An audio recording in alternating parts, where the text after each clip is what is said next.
오늘도 주님의 말씀과 함께 데일리 큐티 나눔 데큐나. 참 좋으신 하나님 아버지, 오늘도 말씀하여 주시고 주의 뜻대로 살아갈 수 있도록 인도하여 주시옵소서. 예수 그리스도의 이름으로 간절히 기도드렸습니다. 아멘. 사람이 아내를 맞이하여 데려온 후에 그에게 수치되는 일이 있음을 발견하고 그를 기뻐하지 아니하면 이혼 증서를 써서 그의 손에 주고 그를 자기 집에서 내보낼 것이요, 그 여자는 그의 집에서 나가서 다른 사람의 아내가 되려니와 그의 둘째 남편도 그를 미워하여 이혼 증서를 써서 그의 손에 주고 그를 자기 집에서 내보냈거나 또는 그를 아내로 맞이한 둘째 남편이 죽었다 하자, 그 여자는 이미 몸을 더럽혔은즉 그를 내보낸 전 남편이 그를 다시 아내로 맞이하지 말지니 이 일은 여호와 앞에 가증한 것이라. 너는 내 하나님 여호와께서 내게 기업으로 주시는 땅을 범죄하게 하지 말지니라. 사람이 새로이 아내를 맞이하였으면 그를 군대로 내보내지 말 것이요, 아무 직무도 그에게 맡기지 말 것이며 그는 1년 동안 한가하게 집에 있으면서 그가 맞이한 아내를 즐겁게 할지니라. 사람이 맷돌이나 그 윗짝을 전당 잡지 말지니 이는 그 생명을 전당 잡음이니라.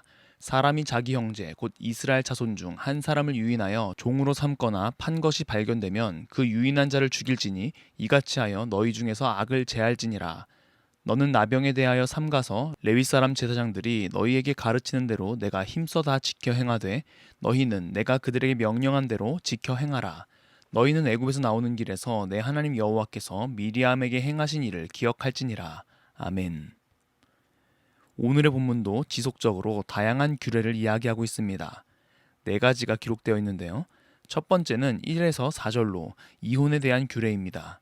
아내를 맞이했는데 그에게 수치되는 일이 있음을 발견하고 그를 기뻐하지 않으면 이혼 증서를 써서 내보내라고 말하죠.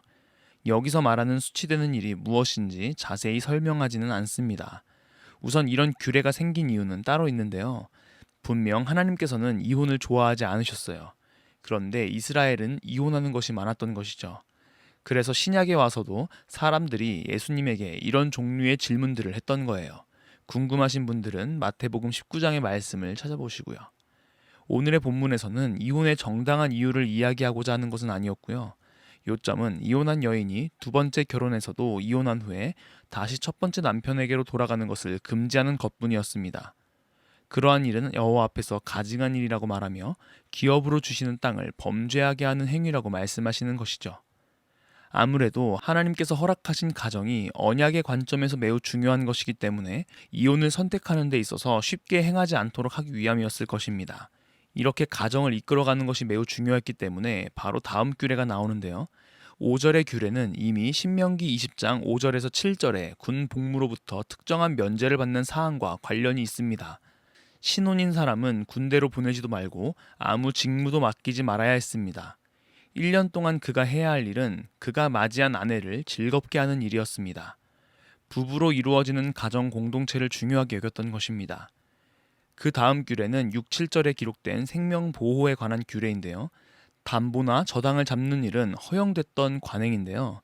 맷돌과 같이 생활 필수품에 대한 저당은 금지됐습니다. 왜냐하면 바로 생명 유지와 관련되어 있기 때문이었는데요. 이렇게 생명 보호를 위한 규례는 더 나아가 7절에서 형제를 노예 삼지 말라고 말하죠. 노예 삼거나 파는 행위는 하나님 앞에서 악이었기 때문에 그 유인한 자를 죽임으로써 그 악을 제해야 했습니다. 마지막으로 8절에서 9절에 나병에 대한 규례가 나오는데요. 더 자세한 규례는 레위기 13장에서 14장에 기록되어 있습니다. 오늘의 본문에서 중요한 것은 피부병의 진단과 정화 등이 아니라 제사장들이 너희에게 가르치는 대로 힘써 말씀을 지켜 행하라 라는 것이었습니다. 그러면서 하나님께서 미리암에게 행하신 일을 기억하라고 말하죠. 미리암은 아론의 누이였으며 선지자였습니다. 그녀는 모세가 구스 여자를 취한 것을 놓고 비방했었어요. 근데 비방에서 그치지 않고 이렇게 말하는데요. 민수기 12장 2절 말씀입니다. 그들이 이르되 여호와께서 모세와만 말씀하셨느냐 우리와도 말씀하지 아니하셨느냐 하매 여호와께서 이 말을 들으셨더라. 하나님께서 미리암을 나병을 통해 벌하신 이유는 모세에게 허락하신 권위를 무시했기 때문이었습니다. 이는 또한 모세뿐만 아니라 하나님의 말씀을 무시하는 행위였던 것이죠. 비록 나병에 관한 규례를 이야기하고는 있지만 궁극적으로는 하나님의 말씀에 온전히 순종할 것을 이야기하는 것입니다. 오늘의 큐티 생각해 보아요. 첫째, 하나님께서 허락하신 가정은 매우 중요했습니다. 인간 공동체의 가장 최소한의 단위, 최초의 단위가 바로 부부, 가족 공동체이기 때문이고 결국 하나님의 뜻 안에 건강한 가정들이 모여 건강한 사회를 만들어가고 하나님 나라의 확장을 이루어가기 때문인 것입니다. 여러분들은 이렇게 하나님께서 허락하신 가정에 얼마나 충실히 살아가고 있나요? 둘째, 누군가의 생명을 취하며 좌지우지하는 일은 악으로 규정되어 있습니다. 하지만 우리는 시간이 흐를수록 높은 자리에 올라가게 되어 있고 할 수 있는 일이 많게 되죠. 한마디로 악을 행하기가 점점 더 쉬워진다는 것입니다. 여러분들은 아랫사람들을 어떻게 섬기고 있나요? 참된 권위는 섬김으로부터 오는 것입니다. 오늘 하루 하나님께서 우리에게 주신 말씀에 순종함으로써 아름다운 가정을 만들어 나가며 형제의 생명을 보호하고 섬기는 일에 힘을 쏟는 우리 모두가 되기를 소망합니다. 기도하겠습니다. 참 좋으신 하나님, 오늘도 큐티를 통하여 말씀하여 주시니 감사합니다. 하나님께서 허락해 주신 모든 공동체 안에서 하나님의 사랑을 전하고 그들을 섬기며 참된 그리스도인으로서 살아갈 수 있도록 우리를 인도하여 주시옵소서. 감사합니다. 예수 그리스도의 이름으로 간절히 기도드렸습니다. 아멘.